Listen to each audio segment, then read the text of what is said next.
The Braintree Instructions was a document sent on September 24, 1765 by the town meeting of Braintree, Massachusetts to the town's representative at the Massachusetts General Court, or legislature. The governing bodies of towns often sent instructions to their representatives. The instructions were written in opposition to the Stamp Act. John Adams composed the instructions for his hometown of Braintree, which was later renamed Quincy. Adams, 1735 to 1826, was an American statesman, attorney, diplomat, writer, and who served as the second President of the United States from 1797 to 1801. He was a signer of the Declaration of Independence. During and immediately after the Revolutionary War, he served as a diplomat in Europe. He was also the first Vice President of the United States, serving under President George Washington from 1789 to 1797. Adams was a cousin of Samuel Adams and both a close friend and political rival of Thomas Jefferson. It has been said that Samuel Adams was the father of the American Revolution, Thomas Jefferson was the pen of the Declaration of Independence, and John Adams was the voice of the Declaration.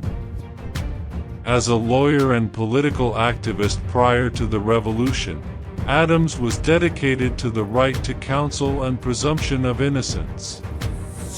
He provided legal representation to the British soldiers accused of murder in the Boston Massacre. Adams was the son of John Adams, Sr. and Susanna Boylston. He had two younger brothers.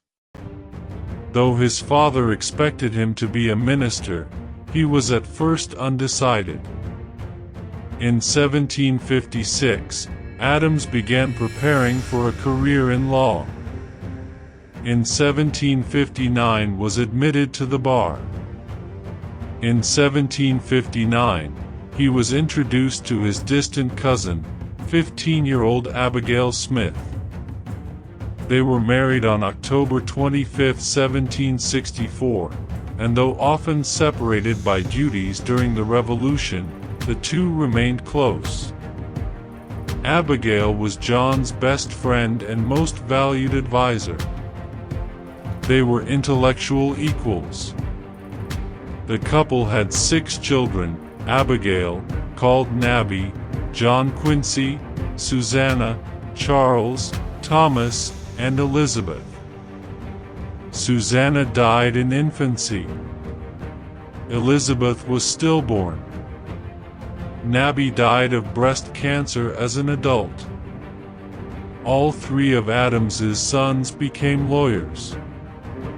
Charles and Thomas were unsuccessful, became alcoholics, and died at a relatively young age. John Quincy excelled as a diplomat and became president himself. Abigail died in 1819, John in 1826.